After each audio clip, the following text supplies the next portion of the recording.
everyone, all are doing good. তো নিয়ে আসলাম another blog আপনাদের সামনে। তো আজকে আমি ভিডিও নিয়েছিলাম যে কিভাবে আমি চিকেনটা প্রিপেয়ার করতেছিলাম। বড় বড় দুইটা হোল চিকেন আমার হাজব্যান্ড বাজার থেকে নিয়ে আসছিলেন। তখন আমি চিকেনগুলা আমার ইচ্ছা মতো কোনটা দিয়ে কী রান্না করব আমি আমার চিকেনগুলো প্রিপেয়ার করতেছিলাম বা কাটতেছিলাম শেপ দিয়ে দিয়ে কোনটা দিয়ে কী রান্না করব। যেহেতু দুইটা চিকেনে প্রায় 6-7 কেজি মতো ছিল, আর এগুলো আমি কাটতেছিলাম। তো আপনাদের সাথে শেয়ার করলাম। অলওয়েজ আমি আমার রান্না বান্না আমার রুমর মাছ মাংস কাটাকুটি দোয়া মোছা দোয়া দই সবজি প্রিপেয়ার করা এগুলা আমি নিজে করতে স্বাচ্ছন্দ্য বোধ করি। অনেক গৃহিণী সকল আছেন বা অনেক আপুতারা আছেন কাজের মানুষ তো এগুলো করাইতে পছন্দ করেন। আমি অবভিয়াসলি এটাও অ্যাপ্রিসিয়েট করি যে হেল্পিং হ্যান্ড থাকা দরকার, বা কাজের মানুষ থাকলে গড় মোছামুছি করাইলায় কাপড় চোপড় ধোয়াইলায় যদি ওয়াশিং মেশিন না থাকে। আর যেগুলো নিজে নিজে করা যায় বা করার চেষ্টা করতে মাঝে মাঝে করলে বালা, নিজে কাজ করার মধ্যে আনন্দ আছে, নিজে নিজের ইচ্ছা মতো শেপ দিলায়। আর অনেক সময় আছে কাজের মানুষ দিয়ে এগুলা করাইতে গেলে মাছ মাংসের স্বাদও উঠে যায়। আমি সেই বয়ে আমি নিজেই কাটাকুটিটা করতে আর কি স্বাচ্ছন্দ্য বোধ করি বা করে নেই। আর একলগে অনেকগুলো, যেহেতু আমরা 2-4 জনের সংসার, আমি আর আমার হাজব্যান্ড অলওয়েজ আমার ফ্ল্যাটে, আর আমার শাশুড়ি ননা শাশুড়ি আসেন, তারা অলওয়েজ আমার বাসুরের সাথে তখন তাও আমি ওই প্রিপেয়ার করি। আমি উপরে থাকলেও খানিপনির মধ্যে মাঝে মধ্যে শেয়ার করি বা খাওয়াই কোনো কিছু এক্সট্রা তৈরি করলে। তো আর কি এর লাগে আমি কম আনাইলে আমি নিজেও করার চেষ্টা করি। আর এতো দেখতেছিলেন আপনারা, আপনাদের সাথে গল্প বলতে বলতে আমি চিকেনটা কেটে নিচ্ছিলাম। তো চিকেনটা প্রথমেই আমি লেগ পিস, দুইটা চিকেন থেকে 4 পিস লেগ, 4 পিস থাই, আর ব্রেস্টের সাইড থেকে আরও 2 পিস 4 পিস ডাকনা, আর 4 পিস লেগ 8 পিস, আরও 2 পিস নিয়েছিলাম থাই। মোট 10 পিস আগে আতরাইছি আমি খাইটা। আর আমার চিকেন শাহি কুরমা রান্না করব এর জন্য আর কি।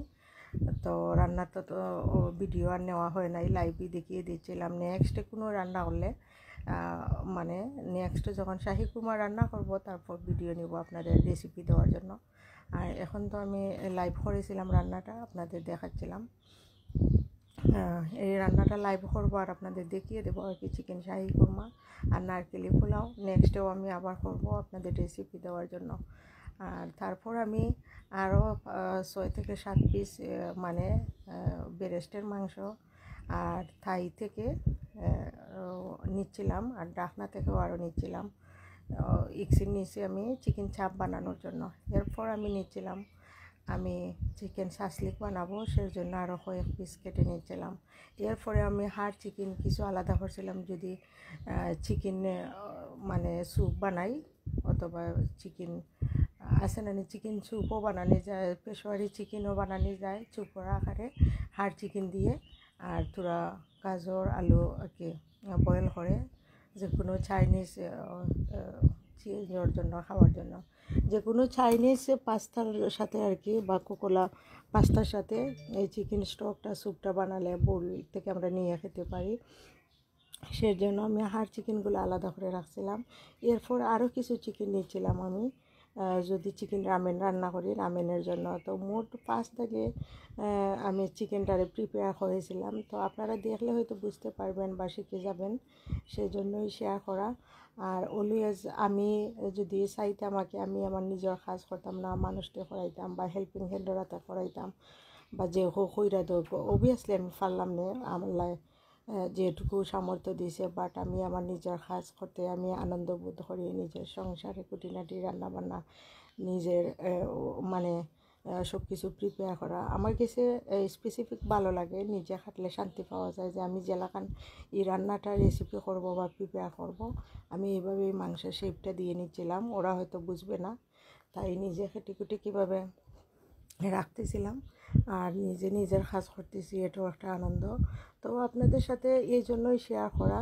আর আপনারা হয়তো দেখলে বুঝতে পারবেন আমি কীভাবে কী রকম কোন মাংসটা কেটে নিয়েছিলাম।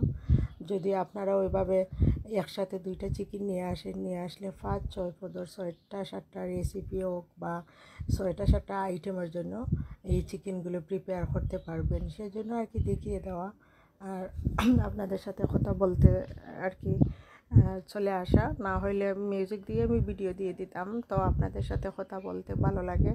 আমাকে যারাই দেখেন, আমার ভিডিও দেখেন, লাইক করেন, তাদের উদ্দেশ্যে আমি ভিডিওটা মেক করেছি বা তাদের যদি কোনো উপকারে আসে। আর অলওয়েজ আমাকে কমেন্ট করবেন, যদি আমার কোনো ভুল ত্রুটি থাকে কমেন্ট করবেন বা ক্ষমার দৃষ্টিতে দেখবেন। হয়তো একটা মানুষ সব দিকে স্বয়ংসম্পন্ন হয় না, ভুল ত্রুটি থাকতেই পারে।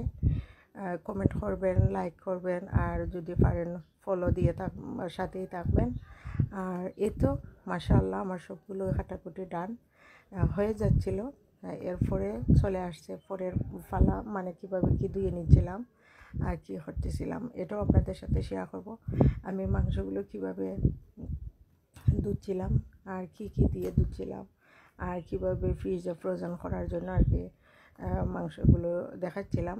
চিকেনগুলো আসলে আপনি চিকেন নিয়ে আসেন, গরু মাংস নিয়ে আসেন, এগুলো নিজ হাতে নিজ যত্নে প্রিপেয়ার করবেন, রান্নাবান্না করবেন, এতে আনন্দ ও তৃপ্তি পাবেন, স্বামীকে খাওয়াবেন আর খুব ভালো করে ধুয়ে ক্লিন করবেন, এতে যেন কোনো ত্রুটি না থাকে। তারপর আপনি স্বাচ্ছন্দ্যে অনায়াসে চোখ মিজে গিলে খেতে পারবেন যদি প্রসেসিংটা সুন্দর থাকে, নেট অ্যান্ড ক্লিন থাকে।